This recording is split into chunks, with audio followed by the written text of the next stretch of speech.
नमस्कार. आजचा व्हिडिओ हा 2026 मध्ये लागणाऱ्या पहिल्या सूर्यग्रहणावर असणार आहे. 2026 मध्ये पहिलं सूर्यग्रहण हे 27 फेब्रुवारी 2026 ला लागणार आहे. आता हा जो सूर्यग्रहण आहे हा भारतामध्ये दिसणार आहे का? याचा टायमिंग भारतीय वेळेनुसार काय असणार आहे? भारताव्यतिरिक्त कोणकोणत्या देशामध्ये दिसणार आहे? तसंच या ग्रहणाचा सूतक काळ पाळायचा आहे का? गर्भवतींनी काय काळजी घेतली पाहिजे? हे सगळं मी या व्हिडिओमध्ये सांगणार आहे. नमस्कार, मी प्रणिता. आपल्या चॅनलवर तुमचं मनापासून स्वागत करते. या चॅनलवरती मी pregnancy related, baby care related, recipes आणि हेल्दी टिप्स मी शेअर करत असते. जर तुम्ही चॅनलवर नवीन असाल तर प्लीज चॅनलला सबस्क्राईब करा आणि व्हिडिओ आवडला तर लाईक आणि शेअर करा. चला तर जास्त वेळ न घालवता आपण व्हिडिओला सुरुवात करूया. 2026 मधलं पहिलं सूर्यग्रहण हे 17 फेब्रुवारी 2026 ला लागणार आहे.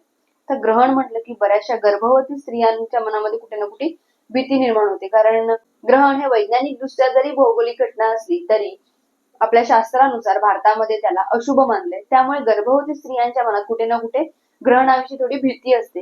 सूर्यग्रहण जेव्हा असतं तेव्हा पृथ्वीवर पूर्ण अंधार होतो. त्यामुळे काय होतं की त्याचा जो नकारात्मक प्रभाव आहे हा मानवी जातीवर, प्रकृतीवर जास्त होतो. आता पूर्वीच्या काळी ग्रहणाच्या वेळेमध्ये गर्भवतींना खूप कडक नियम पाळायला सांगितले जायचे. त्यामागचं कारणही तसंच होतं, कारण पूर्वी लाईट्स नव्हत्या आणि सूर्यग्रहणाच्या वेळी पृथ्वीवर पूर्ण अंधार व्हायचा. टॉयलेट सुद्धा बाहेर असायचे.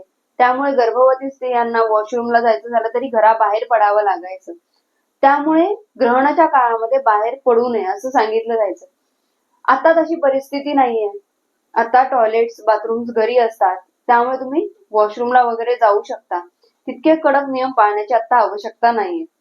17 फेब्रुवारी 2026 रोजी लागणारं जो सूर्यग्रहण आहे, या सूर्यग्रहणाचं टायमिंग भारतीय टायमिंग नुसार 17 फेब्रुवारी 2026 रोजी मंगळवारी दुपारी 3:26 सुरू होणार आहे आणि संध्याकाळी 7:58 संपणार आहे. आता हा जो सूर्यग्रहण आहे हा भारतामध्ये दिसणार नाहीये, त्यामुळे या ग्रहणाचा सूतककाळ पाळण्याची गरज नाहीये. त्यामुळे गर्भवतींनी सुद्धा या ग्रहणाचे सूतककाळ पाळायची गरज नाहीये.